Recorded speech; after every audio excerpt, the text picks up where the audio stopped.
Welcome to Brindavan, a Parthasadi family Samarpanam to our beloved parents, a space for enjoying Vaishnava Sampradaya, Slokas, songs, Divyadesa Pasarams, and much more. Namaskaram. Today we will see the Arthanubhavam of Slokam 19 of Vishnu Sahasranamam. Ayiram Namangal, Ayiram Gunangal.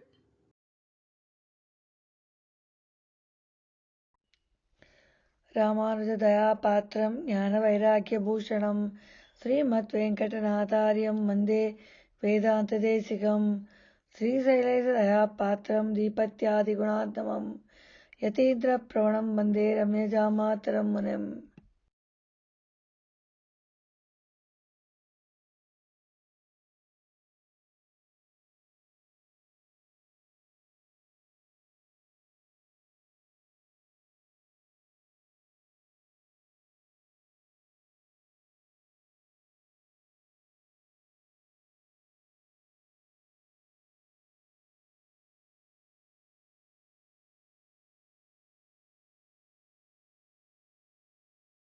महाबुद्धिर्महावीर्यो महाशक्तिर्महाद्युतिः अनिर्देश्य वपुश्रीमान् अमेयात्मा महाधृदृक्.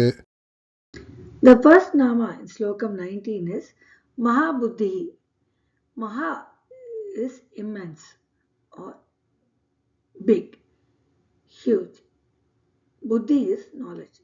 So, Bhagavan is the one who is the most knowledgeable and he is omniscient. He knows everything and he perceives everything just by his intellect, not like using the senses as we all do. He knows everything. He is a Sarvagya. Jnanam is wisdom. Sarvajnanam. He has all the wisdom. He has the most wisdom. So he is most knowledgeable one. And that's why he is called Mahabuddhi. The Nama is Mahabuddhaye Namaha. Lord Krishna in Bhagavad Gita chapter 7 verse 10 says how he is Buddhir Buddhimata. He has lots of wisdom and splendor. Bhijam mam sarva bhutanam viddhi partha sanatanam buddhir buddhimatam asmi tejas tejasvinam aham. Says I am intelligent. I have lots of intelligence and I have very splendorous. Bhagavan says about himself to Arjuna. The second Nama is Mahaviryo. Mahavirya, one who is a great warrior or he has great virility. He has Viryam. He remains unchanged even as there is a reason to change. And unlike milk that changes into curd with the addition of little curd, Bhagavan is pure. He doesn't change at any point of time. Sandalwood and kasturi flower transform the essence by their mere presence. So we can feel the fragrance even if we have a small piece of sandalwood in the room or we have a kasturi flower. The fragrance we understand that it is there. Similarly, even though we cannot see Bhagavan, we can feel his presence by his actions and he can just make everything happen just by his presence without us seeing him in the true sense. We can only feel him. This quality is known as valor or viryam.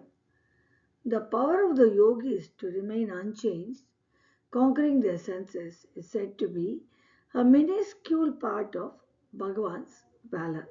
They have a very small property, a small part of Bhagavan's Viryam in them. So that is why the sadhus are able to conquer the senses. So the nama is Mahaviryaya Namaha. Next we will see Mahashakti, which means he has great power. Shakti is power. He has immense power to create the universe. That is a part of himself. Just like the spider creating its own web is seen in the material world, Bhagavan creates the universe and its contents just by a thought, just by sankalpa. He does not have to do anything. Just when he thinks he wants to create the universe, and it just happens.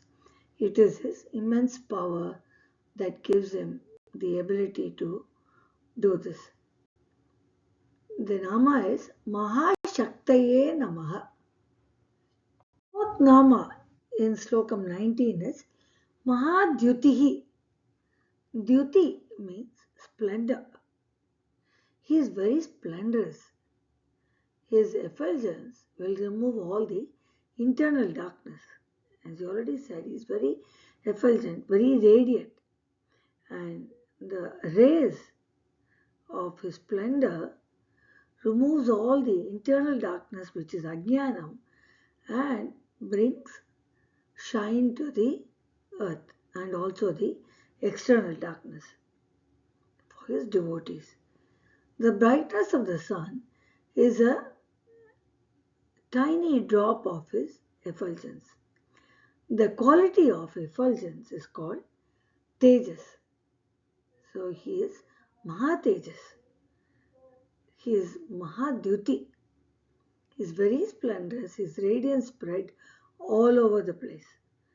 The shine of the sun or the light the earth gets from the sun is a very tiny part of his effulgence. The nama is Mahadyutaye Namaha. The next nama is Anirdeshya Vapuhu. He is indefinable. We cannot define him because he can come in any form. He can change his form. He can be small, he can be big, he can be dark, he can be bright. He can change his form as he pleases. And he is also indescribable. His beauty is beyond any description and it is inexplicable. We cannot explain his form or his actions. He knows everything. He is the most knowledgeable, as we saw, and we cannot understand him in any way. He is an ocean of all of the above six qualities, gunas, which is Balam, Aishwaryam, Viryam, Tejas, everything. He is brilliance incarnate and cannot be compared with anything. He is so effulgent, so radiant that he spreads his brightness all over, but he cannot be compared or described with anything. He is beyond any comparison. He is incomparable, indescribable. Anirdesha Vapave Namaha is the Nama. We will now say the Nama Shriman. He adorns ornaments. He adorns beautiful, very divine ornaments. And they go according to his form or his trimeni. He has so much of wealth, Aishwaryam, and his Aishwaryam is in the form of all of his gunas and his divine ornaments. So he is a Shriman. The Nama is Srimataye Namaha. He is also called Shriman because he is always along with his consort, Sri Mahalakshmi. So he is also called Shriman. The next one we will see is Ameyatma. He is incomparable. He is the one who is incomparable. as he has all the above six divine qualities or gunas: Jnana, Shakti, Bala, Aishwarya, Virya, and Tejas. They're all like an ocean. Each one is a huge big ocean by itself. And so we cannot assess him or we cannot compare him with anything. So he is Ameyatma because of his all the divine qualities which he has in plenty, and has the most in fact, so which cannot be compared with anything. Ameyatmane Namaha.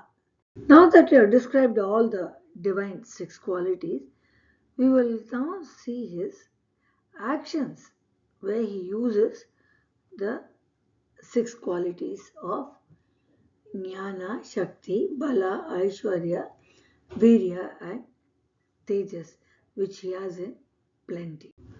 The last Nama in Slokam 19 is Mahadrita. He has lots of power. And what does he do with his power? He lifts a mountain. We have two examples which he lifted the mountain. One where he lifted the Mandara mountain during the churning of Tirupparkadal to get the Amritam for the Devas,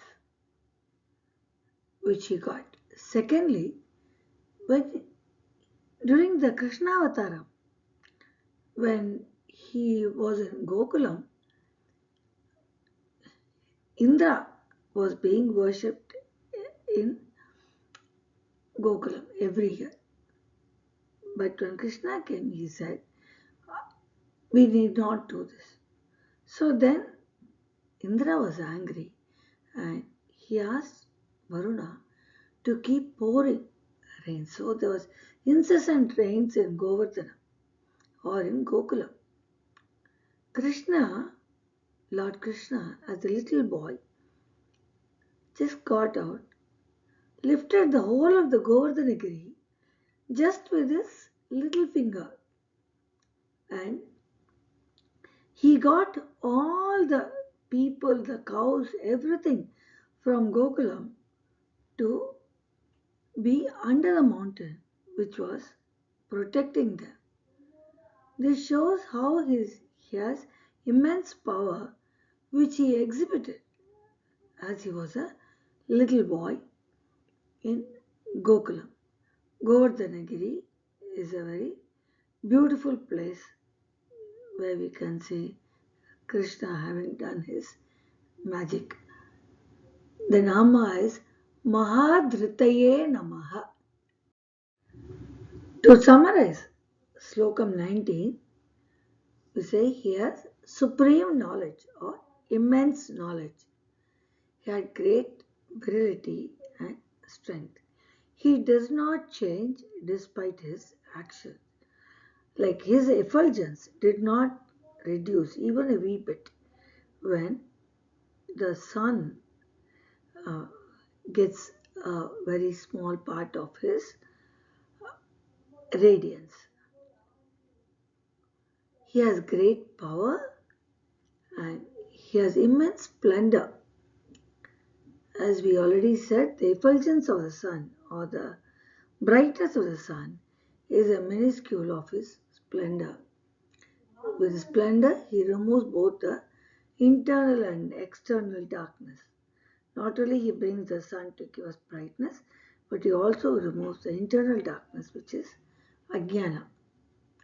He is indefinable, he is indescribable, inexplicable in form, and he is supreme. He is an ocean of all of the six qualities, which is Jnana, Aishwarya, Bala, Virya, Tejas, and he is brilliance incarnate and he is incomparable. He is incomparable with anything. His power is so great that he lifted the mountain, both the Mandara mountain, to get the um, Amritam for Devas, and he lifted the Govardhanagiri during the incessant rain caused by Indra. So here we see the 6 qualities of Bhagavan and his actions using the power or the 6 divine gunas. With this, we come to the end of Sloka 19. See you all in Sloka 20.